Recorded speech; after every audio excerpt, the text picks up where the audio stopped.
Hi friends, ఇవేంటో తెలుసా? చూడండి, నాకు చాలా ఇష్టమైంది. కానీ ఇష్టం కానీ ఎప్పుడు తిననండి. అప్పుడప్పుడు తినాలనిపించినప్పుడు ఇలా తెప్పించుకుంటూ ఉంటాను. ఎండి చేపలు. ఎండి చేపలు కాదు, ఇవి ఎండి రొయ్యలు ఫ్రెండ్స్. ఇదిగోండి, ఇవి 100 రూపాయలు అన్నమాట. ఇది మనం బెండకాయలు, వంకాయలు, దోసకాయలు, మునక్కాయలు, కోడిగుడ్లు, తోటకూర, గోంగూర అన్నిట్లో వేసుకోవచ్చు ఫ్రెండ్స్. చూసారా ఎంత బాగున్నాయో. ఇది ఫస్ట్ క్వాలిటీ అన్నమాట, పెద్ద పెద్దవి. అందుకని 100 రూపాయలకి ఇన్ని కొంచెం వచ్చినాయి. మనం ఈ తల తోకలు తీసేస్తే ఇవి ఇన్నే వస్తాయి. పొద్దున పూట మనం పిల్లలకి గబగబా క్యారేజీలు కట్టాలన్నా దాంట్లో ఒక 4 రొయ్యలు వేసి కొంచెం కూర వండితే చాలు, కడుపు నిండా అన్నం తినొచ్చు. కానీ అందరూ తినరండి. ఈ అంటే ఇష్టం ఉన్న వాళ్ళు, వీటి వాల్యూ తెలిసిన వాళ్ళైతే అసలు చాలా ఇష్టంగా తింటారండి.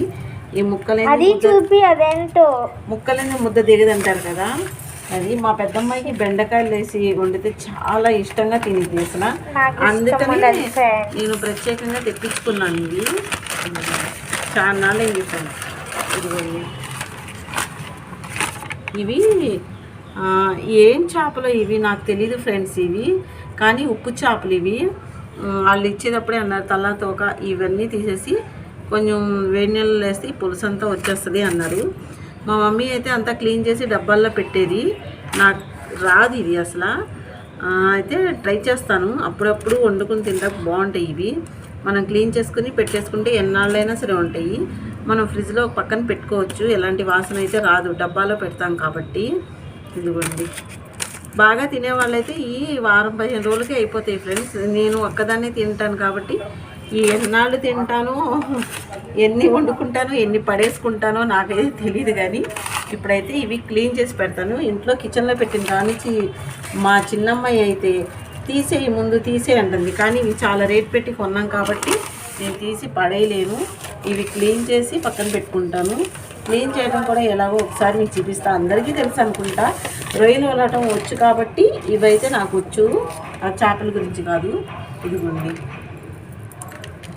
నేను ఇలా తీసేసి మనం వెనకాల ఈ భాగంలో ఈ బ్లాక్ కలర్ది ఉంటుంది కదా, ఇది ఇలా గిల్లేసుకోవాలన్నమాట. గిల్లేసుకుంటే ఇదిగోండి ఈ బ్లాక్ కలర్ది వచ్చేస్తుంది. ఇది డ్రై అయిపోయింది కదా, వెనకాలది ఎందుకు తీయాలి అనుకుంటాము. ఇది చూడండి, డ్రై అయిపోయినా సరే ఇది కొంచెం మంచిది కాదు, విషపూరితమైనది అంటారు. అందుకని చూసారా నేను తీసేసాను. ఇది ఎంత నీట్గా తీసాను, వచ్చేస్తుంది. ఇలాగా అన్ని రొయ్యలు మనం వచ్చేసుకుని డబ్బాలో పెట్టేసుకుంటే ఫ్రెండ్స్ ఎన్నాళ్ళైనా సరే వస్తాయి. ఇన్ని వేడి నీళ్ళలో కడిగేసి కూరలు అయితే వేసేసుకోవచ్చు. చాలా చాలా టేస్టీగా చాలా బాగుంటాయి. మీరు ఎంతమందికి ఇష్టమో కామెంట్ చేయండి. ఇవి కూడా ఏం చేపలో ఏంటో కామెంట్ అయితే చేయండి.